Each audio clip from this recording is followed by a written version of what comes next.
What's up guys, Old Sunu here. Welcome back to another video. In today's video, I am going to be showing you guys what is a good and what is not such a good model in terms of design, characteristics, running ability, power pickup, and wiring and stuff like that. So let's get into it. Now in today's video, or at least in this video or demonstration, I'm going to be using an Athen Genesis Challenger. Unfortunately, it doesn't run because I need some parts for it and a new decoder and my Bachmann GS4. So we're going to take care of those. However, with my Challenger, I still have not yet to get contact from Athen. So yeah, go figure that. But yeah. But anyway, we're going to take a look at the Challenger in terms of what is in a good model versus something that's good but not so good. So yeah, let's take a look into that. So I have the let me zoom out my camera a little bit. That's not too bad. Alright, so I have the GS4 here, and so basically, for one, detail is one of the big things. That's one of the biggest things you're going to look for in a new model anyway, is detail. Now, for Bachmann, they are really good when you're starting out in the hobby. However, like Bachmann, now I'm a steam collector, so I can't really speak too much about their diesels. However, I can speak about their steam engines. Bachmann steam engines are really good. They can be improved with new decoders. I use Sound personally in my engines for the GS4 and the Challenger at least.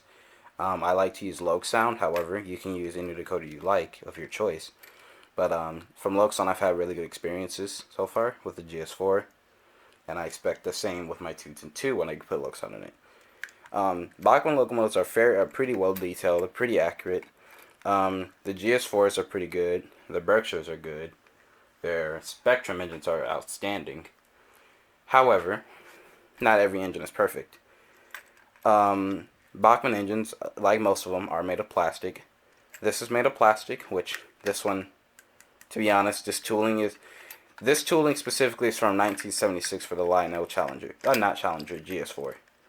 This is about maybe 40 or 50 years old now, so they need to retool this with maybe a die-cast boiler or something. But yeah, point is, with Bachmann locomotives, you can get a pretty good value with their engines, their steam in terms of steam. Like I said, the only crappy steam engines I can think of really from Bachmann that I have had a really terrible experience with was the Bachmann 060s.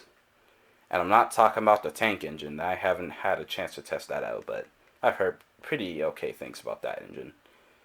I'm talking about like their 060s that come in their sets.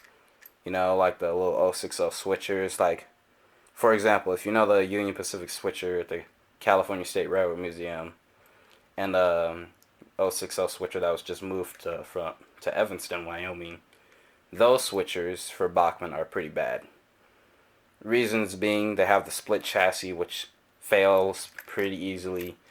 Not to mention the power pickup for them are not very good. The gears aren't very good. The motors aren't very good. 3-pole motors usually are pretty crap by today's standards. In terms of locomotives, you really want like a 5-pole motor in most of your engines. A 5-pole motor is going to do pretty well. 7-pole motors also are going to do very well in engines you want to pull a lot with. So yeah, most Bachmann engines come with, I think, a 5-pole motor, I believe. If I'm not mistaken, I believe it's a 5-pole. They usually are pretty good. They usually can pull a pretty decent amount. This engine is a locomotive that can typically pull about 20 to 40 cars on its own. That's how much this thing can most likely do. The GS4s were rated for a drawbar rating so far. I think when I did the last test I think I got an ounce rating of 3.1 ounces. Now that's after I modified mine. I added a little bit of weight to mine, so that way the traction power is a little bit greater. But from stock, these things can pull 30 cars out of the box, so that's pretty good. That's not bad for a 484 of this size. and with some weight and some upgrades, about 40 cars maybe at the maximum. That's pretty good. Now, like I said, detailing, accuracy, Bachmann is pretty decent on that. However, they're gonna, for most Bachmann engines, and they haven't done this in a very long time, they don't really do road name specific detail too often. It's very rare. The only time you'll really see that if it's like a Spectrum model or stuff like that. They did do it for their decapods, their Mikados, and their 210-2s. From what I know of. Their 210-2s, I know they did, because... Let me grab mine real quick. So, here's my Spectrum 210-2. On Bachmann, they did road name specific details. For Southern, the locomotives, they had the Southern valve gear, and they had a different style tender with a doghouse. Same for the DMIR engines. They had a doghouse, a different style tender, different style drive wheels, different air pumps. Same for the KCS version. And they also had a different paint scheme. Let's set that to the side. Also, this is diecast. One of the very few things from Bachmann Spectrum, they'll have diecast engines. So that's one thing to note. It's very rare to see a diecast engine from Bachmann, though. The GS4, at least, they did forget the number boards. That's kind of one of my main big gripes about it. I mean, yeah, they could have made the Mars light work. I mean, they could have made this gray, but that's not too big. I can live with that. Honestly, I kind of don't really mind it being black instead of gray, to be honest. Because that's one of the few things I actually didn't really notice until I looked again at 40 for 49. But point is, that's about it, but not really too big of a deal. Bachmann locomotives, they tend to last for a pretty long time, I'll be honest. My Mogul, $100 model, basically, from Train World. It lasted for a very long time, and the only problem, there's really three things about Bachmann locomotives I don't like. Number one, they're massively underweighted. Number two, Jesus Christ, I can't speak. Like I said, massively underweighted. The wires are really, really thin. And also their sound decoders aren't very good. Now, I'm not talking about the TCS WOW ones like you've seen in the K4, the Charger, 64, ACS 64, and their decapods. Those are fine. I'm talking about their older decoders. Bachmann hasn't really updated their tooling or really anything other than their decapods and maybe some newer engines. That's cool and all, but they haven't really brought anything else new out to the market. And I mean, in terms of steam, really, because in terms of steam, they haven't really done anything new. I think the last new steam engine I remember they did was the Streamline K4, and that was about it. Other than that, they're just retooling. That's fine if you're retooling, but at least add some new features. You know what I mean? I mean, for the K4, they added the firebox flicker, decapod, they put TCS WOW, improved the lighting, but that's about it. One thing as well, so going back to the decapod as well, that they just redid, I think about a year or two ago. It still has that belt drive mechanism. It's not terrible, but I'm not really too big of a fan of that because my consolidation recently just had a belt failure, and why I retired it because they don't make the belt no more. When I last checked for it, they don't make the belt. They don't make the belt, so they couldn't run it, and that's how that thing ran. It ran on a belt drive mechanism because the motor was attached to the belt, and it would spin a worm gear to drive the wheels. So that belt wasn't being made, so got rid of that and used it for parts, and basically turned it into a display piece. Same with my other 210-2. The gears were messed up, and I had to retire it because the gearbox was plastic and broke. Because why have a die-cast engine with a plastic gearbox. That just doesn't work. You're carrying a metal engine with a plastic drivetrain. That's just not good. But yeah, usually Bachmann's locomotives aren't very bad in terms of drive. The drive is normally pretty decent. Motor sound's not too bad. Obviously you want to replace the factory decoder, unless it's the TCS decoder is usually pretty good. But that's about it. But in terms of internals, I will show that later when I open the Challenger. But that's about it. That's really all I can really talk about a Bachmann engine. In terms of power pickups, I will also show that when I open the Challenger later as well. So yeah, so that's gonna do it for the Bachmann category at least, or for like the like a mid to low price point for NHL model at least, like what makes a good run. But yeah, in terms of detailing, really, in terms of drive, Bachmann, they're not bad, but they could be better. In terms of drive, they're not the greatest, but they're not the worst either. They're kind of like in the middle. But yeah, Bachmann, usually from Bachmann, it's either really good or really bad. This is pretty good for the money. I remember paying $185 for this engine. For the money, this is really good. It has potential for improvement, and it has succeeded in that category in improvement. Because putting low sound in this thing really improved this engine, so I'm really happy with it.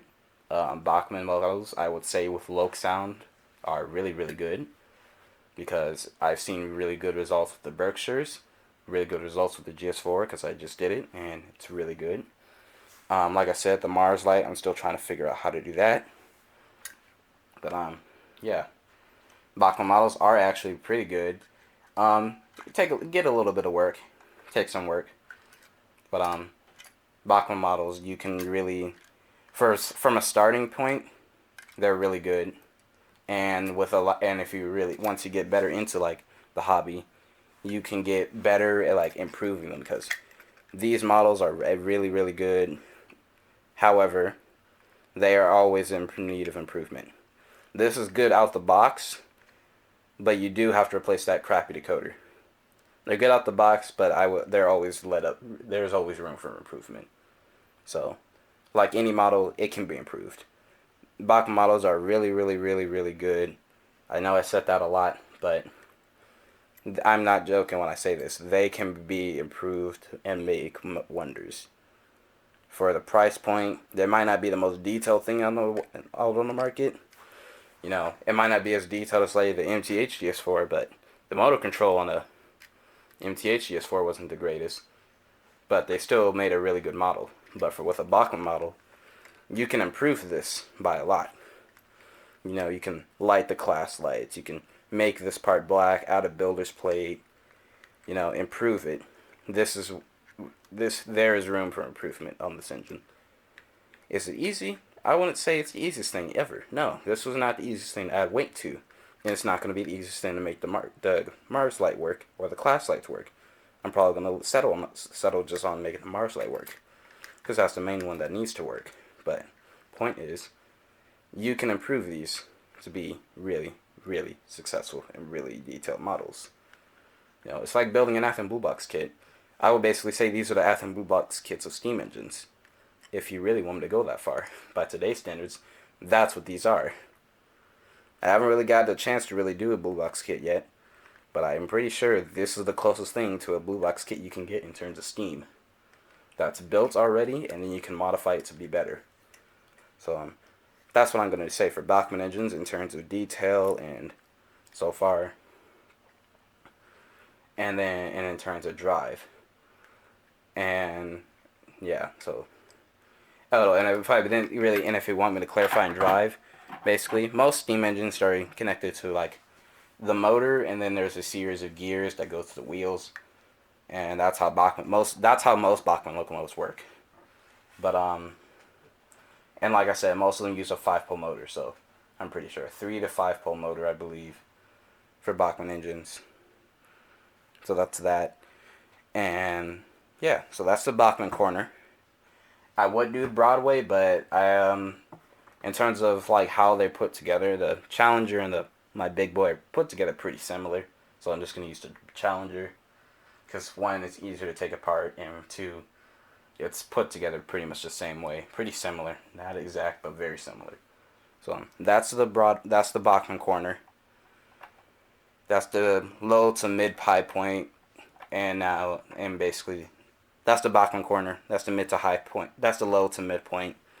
Now we're gonna get into the mid to high point, and also the Athen corner. So let's get into that, and let's take a look at the Challenger. Okay, so this is this piece always falls off. It's okay, no big deal. Just put some little glue. Anyway, I'll just set that to the side, no big deal. Just pop back in. Anyway, this is a Athen Genesis Union Pacific Challenger. So, as you all know, this is a Challenger that I bought. It still doesn't run. Well, it ran out the box, so that wasn't the issue.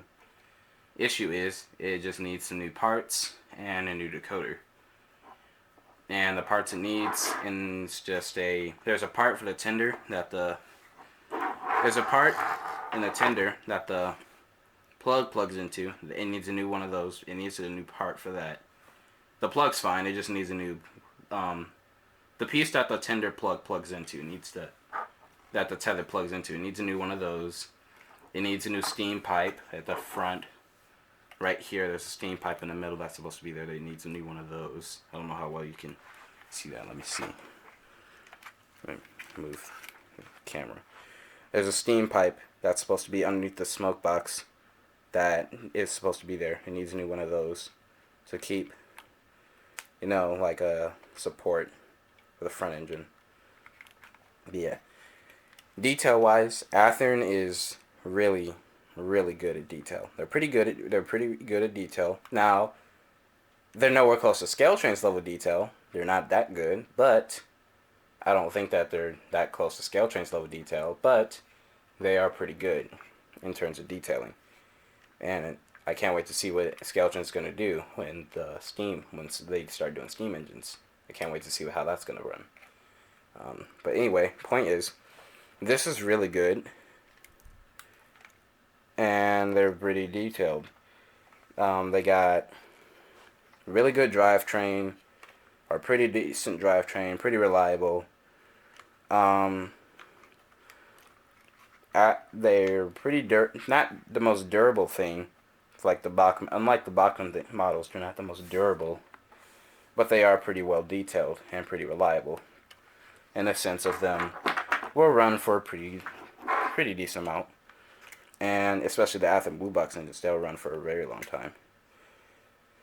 Now, in terms of price point, this is like the mid to high price point in terms of steam. Athen doesn't really do steam too much. They've only done really for well-known steam engines. The Challengers is one. The big boys, the FEF3, which is the next steam engine I'm trying to get, and then the MT4 for the Southern Pacific. That's what they've done so far. And this challenge is pretty good. There's room for improvement. I do wish Athen would do a better job with distributing parts for the customers, but, the companies can learn, but that's one thing. But, yeah. In terms of drive and stuff like that, that's what we're going to get into is next. Athen's drive is better than Bachmann's drive. However, at least for steam, it's better than Bachmann's. But in terms of their mechanics, we're going to get into that. Athen does win in the mechanics department. However, in the durability department, Bachmann wins in that category because this thing's not very durable, as you have seen, obviously. Now, obviously, it's not going to be as durable as the Bachmann because it costs more. But it is way more detailed. But that's fine. But we're going to get into the drivetrains, and we're going to take a look at the drivetrains on this. The bearings. Yes, you heard me right. Bearings. Unlike the Bachmann model, this has bearings, unlike the GS4 we just looked at. The big boy also has bearings too, but we're going to look at it on this engine. Um, yeah, has a better motor, better drivetrain, bearings, and a better way to pick up electricity than the Bachmann engine. So we're going to take a look at how it picks up power, and we're going to take a look at the drivetrain inside. So yeah, let's take a look. Okay, so I'm back with the Challenger and the GS4 with their shells off. Now we're going to take a look at the internal workings, basically. So on the GS4, this is the motor right here, and you got a flywheel so you can have that very smooth momentum stopping and starting and stuff like that. In here is the gears, and as you can see, the frame is the gearbox, and as you can see, it is metal.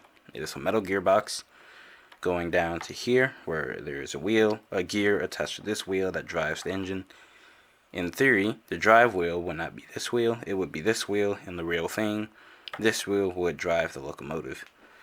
That's how it is on the MT4 from Athen, but I don't know about the FEF Northerns. I think it's on this wheel as well. But point is, the drive wheel should be on this wheel because this is the drive wheel for the locomotive. Anyway, that's how this is set up. Now, I know it's not really a fair comparison, or not really equal comparison, comparing a Northern to an articulated, but they work pretty similar. But yeah, and I'll show the undercarriage in a little bit of how the bearings and stuff work. Now this is the Ubiqui Pacific Challenger. I'll move this to the side. So this is the Challenger. The inside of that, this is what it looks like. And so this is the drawbar plug, and that's what I was saying. The wires for Bachmann are a lot thinner than the Athen plugs. So, and Athen wires. So, same for the Broadway. The Broadway and Athen Challenger tethers are a lot thicker. Yeah. So a little bit of a scratch there, but not too bad. Gonna probably weather it. If you weather it, probably won't be too noticeable. Anyway, back on topic is that the drivetrain is surrounded by a metal frame. So you have to take this board off, and then you have to take everything else out. So we're gonna go ahead and do that off camera. So what I've done was to take the front engine off, so that way I can better show like how the thing is put together. Not to mention, like I said, if early in the video, there's a steam pipe that was supposed to be here, and that would help have this better support and give a better structure. However, that steam pipe is not there, so I don't have that structure. So it's a little bit hard on the drive shaft, which, as I said, this has bearings, so you can probably see the little bearing on the end. Let's put it down and zoom in. Not too much. The little end right here, this and that is the bearing for the drive. And so what that would do is, let me show you. Oh, zoom out so that way I can show you a little bit better. Okay, so now that we zoomed out, what you would do, you would take the bearing and the gear and put it down in that, and so that when the thing turns, the bearing would turn, or the gear would turn, but the bearing would help the axle not get worn out as easy. And basically, so that's how that would sit in there, kind of like that, and it gives it a much better, smoother operation. So that's kind of how that worked. And yeah, so we're gonna take that out for now.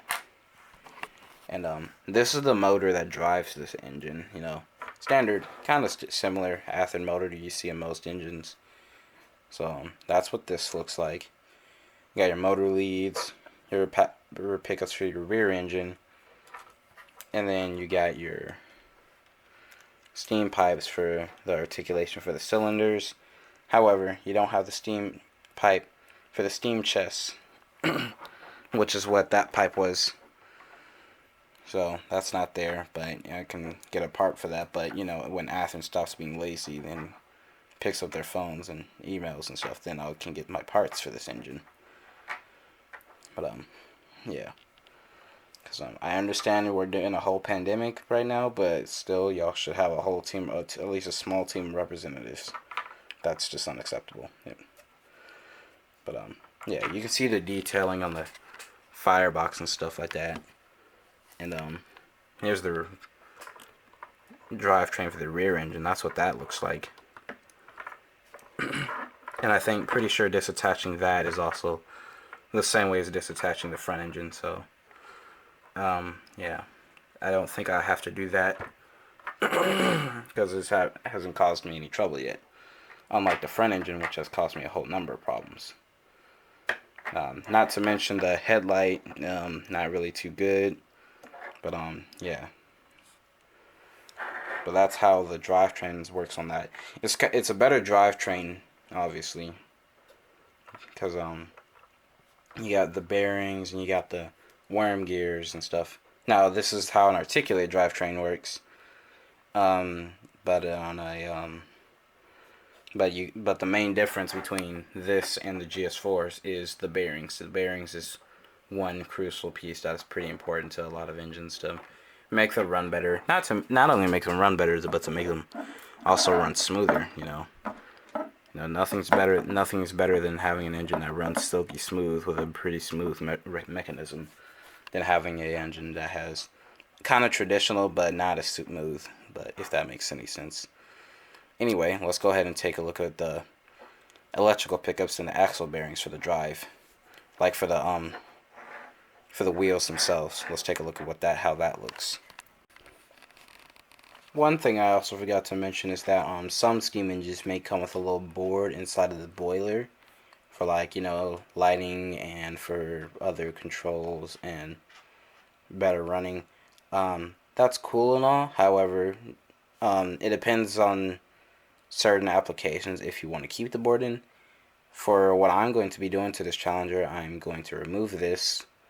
Not only because I want to get rid of this, for two reasons. One, the board is bad because there's some solder pads that I needed that are not solder pads. That's for the I believe that's for the smoke or the lights. I don't remember. But I'm not going to use this. Not to mention I also have to replace the one in the tender anyway. So, going to get rid of this, and I'm going to replace that one in the tender. And what I probably might end up doing is just putting the decoder in the boiler when I get a replacement. So we'll see how that works.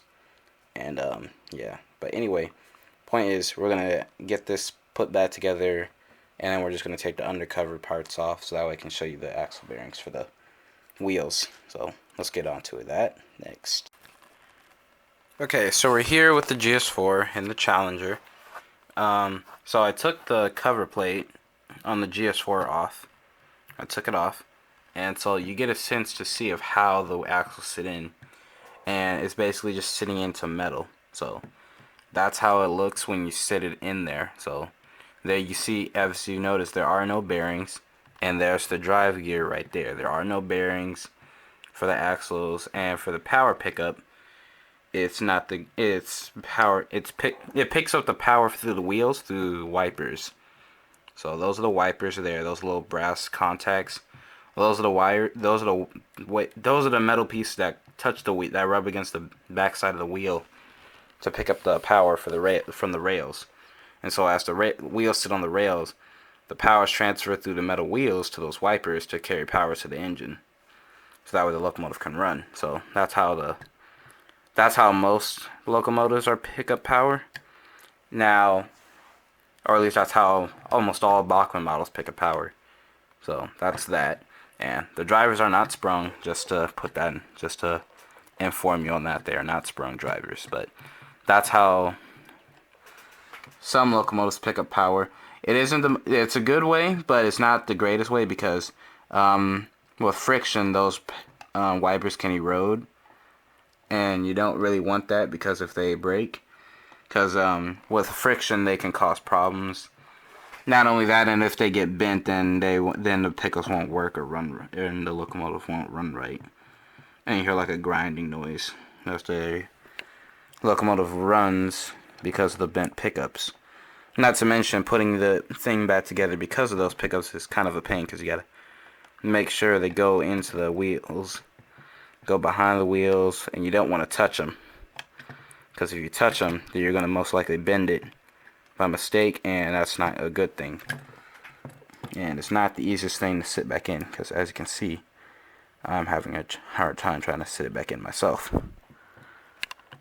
And I just put the GS4 back together after showing you guys the internal parts. But yeah, we almost got it. Let's see, almost with the rear one. Come on, it has to go behind that driver. Okay, there we go. You can also use a screwdriver to tuck it back in, but I don't recommend doing that because, like I said, you don't really want to bend it. But in this case, I'm going to use a screwdriver because you don't want to use the tip of the screwdriver. You want to use the flat side. But as I said before, I just don't recommend touching it in general because it can cause problems later on down the road if you touch it. So yeah. But I'll fix that later. I'll deal with that. I'll put that back together later. Let's look at the Challenger. So, as I said, this is the front engine because since I have it off right now, I'll just show you how this works. So, what you got is the front engine on the Union Pacific Challenger. So this is how this looks. So on the Challenger, you got the axles and you got the bearings for the axles. I kind of regret taking that back out. Taking that out. There we go. So you got the bearings for the axles, and those bearings basically are how the locomotive picks up power. And so they sit in there, and there's this little metal strip, and what this does is this sits on top of here. This sits here, and how that works is basically when there's pressure applied to that picks up power and transfers it to the engine.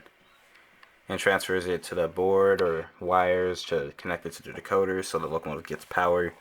And that's basically how the power is transferred. Now those bearings are on all three axles, on the front engine and on the rear engine. And what those bearings do, it gives it smoother operation and better electrical contact and better electrical pickup. That's what those bearings for, and that is why bearings are very important in a model of this price level, because if you don't have bearings, it's gonna run, but it's not gonna run as good like 4449. It doesn't have bearings, but it runs pretty good, but it would run better if it had some, and I've seen, and some people actually will mill bearings for these. They'll get bearings and they'll mill the frame so that way they can fit the bearings in, and to make sure that it runs right, so that way it'll run better. So that's also one thing you could do, but it's not very easy to do it, but you could do it if you really wanted to. But that's just one thing to keep in mind, but that's what makes a good model so far, in my opinion. So yeah, so far, and that's that.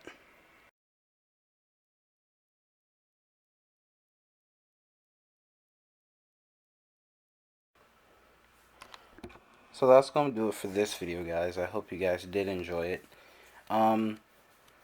It's Jesus Christ, I can't speak today. What I was trying to say is that's gonna do it for that. Basically, for a model, I wouldn't recommend buying a locomotive that's not very well put together, is what I would say. But that's what you really want to look for in a model. That's if it's gonna run well. There's nothing wrong with not having bearings. However, just keep in mind, it's not gonna be the greatest thing, but it will work. It works very well, but it's not the greatest thing. And bearings as well. It's going to tend to be a little bit more expensive, but you're better off with a more expensive, higher quality model than something janky. And there's nothing wrong with not having bearings, but bearings will most likely ensure that your locomotive will run better and run longer. But But, there's nothing wrong with that, it's easier for the manufacturer to not include bearings, but, it'll work better with or without. It'll work better with or without. So, yeah, there's nothing wrong with not having them. But, yeah, basically what I'm just trying to say is don't buy a model that's not very well put together. Athen, I like their stuff. However, for me, when I hold this thing in my hand, I don't know. Compared to my big boy, it just doesn't feel as solid. I love this thing still, and I'm going to keep it. But what I'm going to do is, there's going to be a lot of work I'm going to have to do to it, though. First I got to get, because me, I want to send this to Athens so that way they can repair it and fix all the problems it has with it. Then when I get it back, I'm going to put loc sound in it, and that's going to be it, really. But, yeah, for me, just don't have a locomotive that feels like it falls apart in your hand. This isn't bad, but, it could be better, is what I'm saying. And, quality control, when I bought this thing, it was brand new, and it wasn't missing any pieces. Everything was there. The steam pipe was actually there, if I didn't say that already. It was just, the E-wing broke when I had to take it apart because the light blew out. And I had to replace that, so now I gotta replace that part. So that's now another thing. This whole thing, the Challenger, it worked when I got it. Everything on it worked. Everything was working fine. It's just that MRC board was just causing a lot of problems. So gotta replace that. Gotta replace everything. You know how that go. Don't even know why Athen decided to put MRC in their engines anyway, instead of just soundtracks, Tsunami. But oh well. But then again, I think this is pre-Tsunami, I'm guessing. But, oh well. You live and you learn. But, I'm just wanting to get this thing running again. I'm really happy that I have this Challenger. Even though with a few of the shortcomings, I'm really ready to see. As soon as I get this thing repaired, after Athen gets your crap together, I'm waiting for Athen to actually get a team for repairs, so that I can send this out there, pay the fee, and get it back, and put loc sound back in it. I want to see this thing run. I want to see the $400 model I paid for actually doing something. I got the GS4 to run perfectly fine and run well. I want to see what this Challenger is going to do, because it has pretty good low speed, pretty good pulling power. It came with traction tires, however, I need to get some more because I need to get some more traction tires on it because the traction tires started to crack. So I took them off so that I reduced some of its pulling power, but that's not going to be too bad to fix. But yeah. Point of the moral is don't buy a locomotive that feels like it's going to fall apart in your hand. You want something solid, and in terms of plastic, if it's not put together very well, and if it feels like it's falling apart in your hand, it's not really worth it. Because when I hold my B1 and my big boy in my hands, it feels solid. This feels solid as well. My Mogul's solid. The DD40's solid. The only one that doesn't really feel as solid is this thing, because it does, but at a certain point, it just doesn't feel as good. I say, the Broadway one. And I want to get this thing running so I can do a lot of mods to it. Because one thing I did want to do to it was to try to see if I can make the class lights work. They don't look too hard to light, but I don't think I will. I don't think I will make the class lights work, but I do know that I will try to put numbers back in the number board, lights back in the number boards. But yeah. But yeah, that's going to be it for this one, guys. I hope you guys did enjoy, and I hope you guys did learn something from this video. So, thanks for watching, and I'll see you in the next one.